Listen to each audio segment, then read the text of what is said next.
What is up, Washington football fans, and welcome to another edition of the Washington Wrap.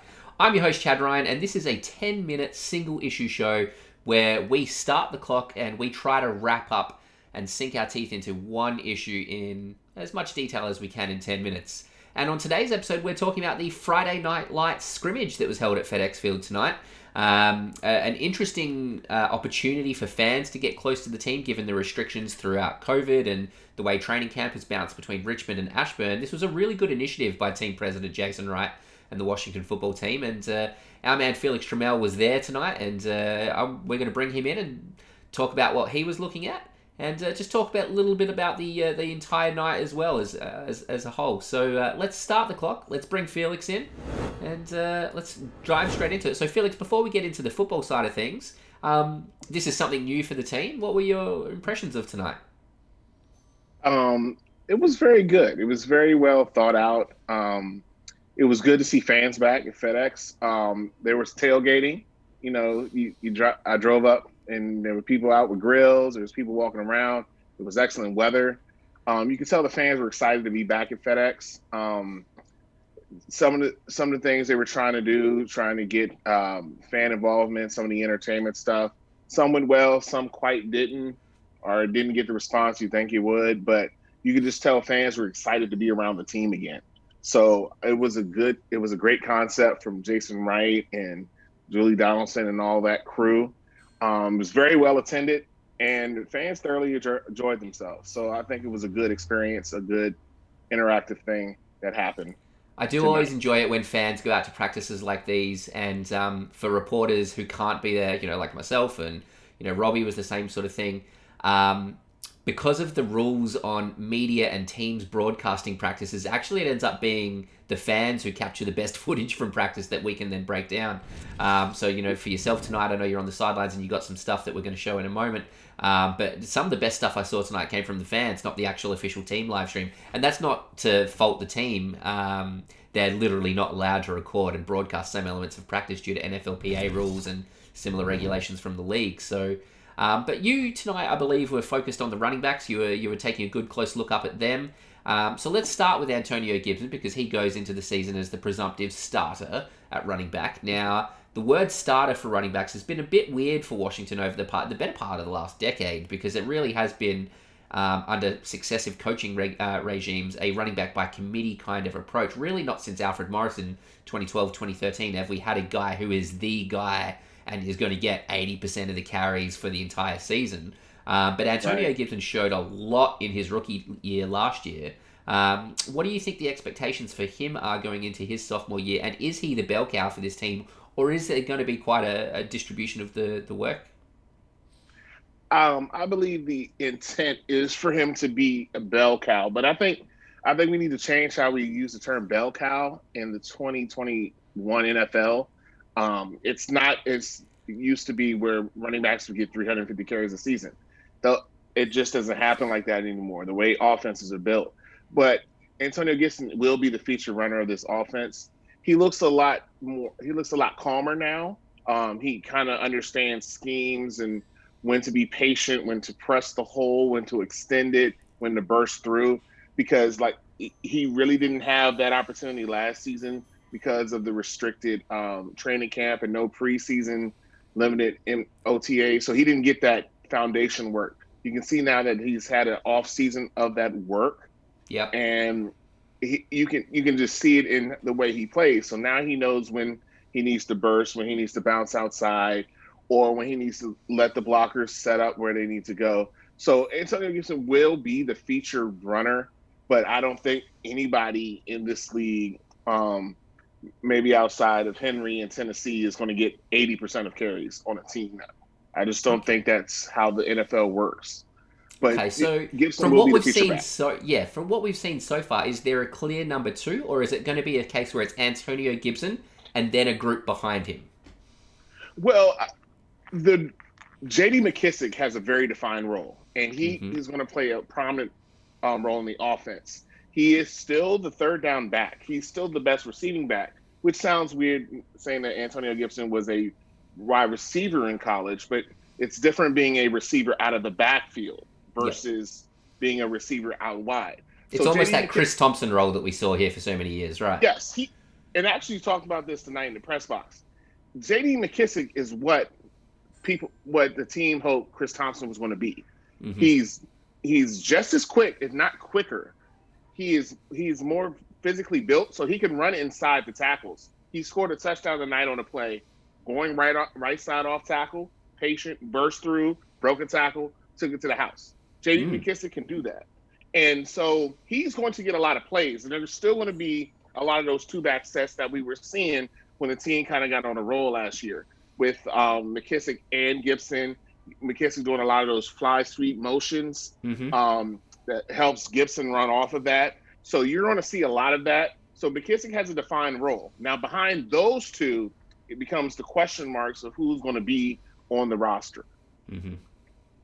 There's a couple of names that jump out there, like guys like Lamar Miller have been around this league, and given that even McKissic is pretty young, but Antonio Gibson's obviously young, it might be interesting to see if he earns a spot on this roster just to add that veteran presence into that running backs room and that dynamic. What have we seen from him so far? Because I haven't heard his name much yet. In fact, he may not have even been getting reps. I'm not sure. I wasn't there tonight. So Lamar Miller, where's he at?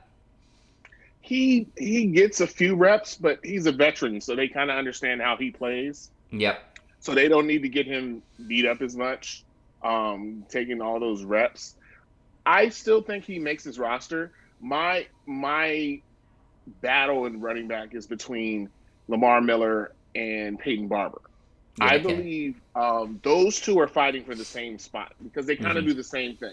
They're both kind of power backs. They're the spell Gibson. So I think they're doing the same role. So I think those two are competing for a spot. Yeah, and that makes a lot of sense with how we've seen Ron Rivera structure his running back groups, at Carolina as well. He typically likes to take 3 running backs onto the roster into the season, and each of those 3 running backs has a diverse skill set. So, Antonio Gibson's going to be your quote-unquote every down back who can do a bit of everything. Then he's going to look for 1 receiving back and 1 power back. So, it does sound like it's going to be Gibson, McKissic, and one of Barber or Miller potentially. I think that makes a lot of sense. But, preseason, training camp, a couple of more sessions, etc.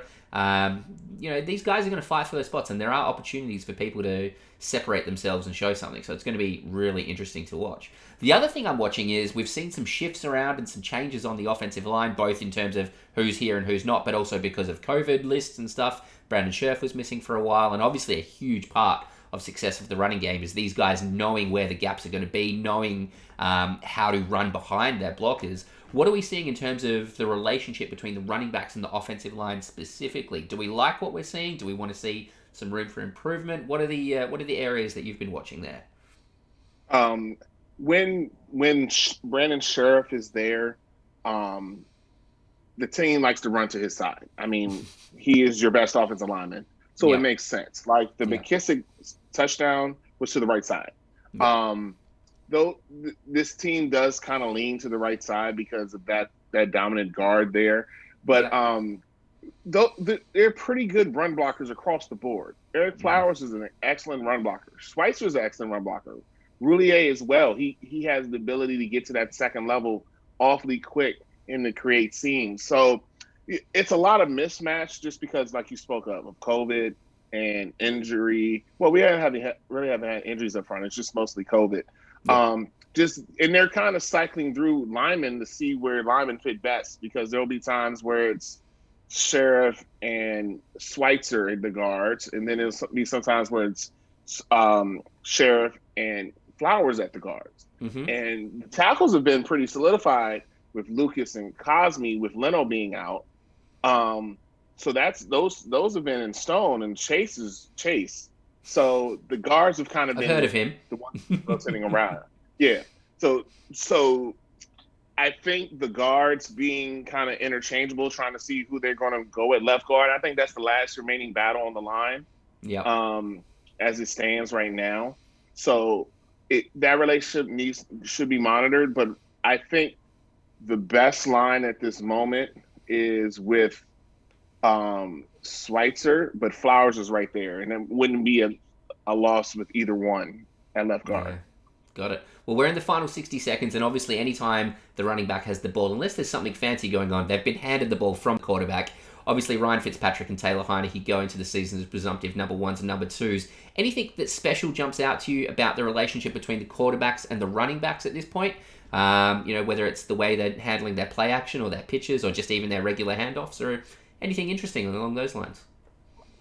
It's a little different because those guys don't have that relationship with any of our running backs, really. McKissick became was a great safety valve for Alex Smith last season, even for Haskins and even for Kyle Allen. So I think the quarterbacks, especially Ryan Fitzpatrick, is learning how to use McKissick. McKissick just gets open. I mean, he's a hard cover. So I think Fitzpatrick is learning that.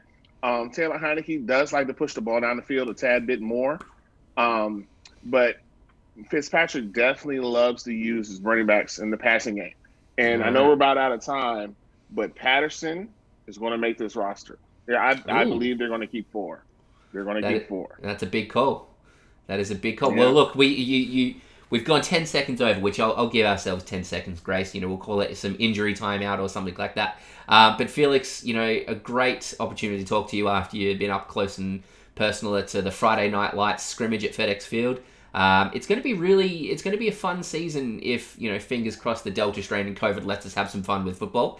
Because this team has a lot of potential and they're just starting to scratch the surface of that, I feel. And, under Fitzpatrick, under Rivera and the young guys that we have, it's going to be a lot of fun all season, Washington fans. So I hope you will stick with us here at the Washington Wrap for the entirety of the season. Felix Trammell, you can find on Twitter at HCTR and Blessed.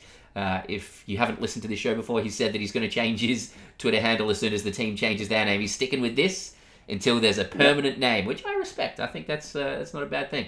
You can find me on Twitter at ChadwicoTWW, and you can find the Washington Wrap everywhere by searching the Washington Wrap. We're on Spotify, YouTube, Instagram, Facebook, anywhere you get podcasts, Apple Podcasts, etc. Just search for the Washington Wrap and you'll find us. Please retweet us, subscribe to us, like us, comment, anything like that. We'll respond to all the comments, and all your support is greatly appreciated.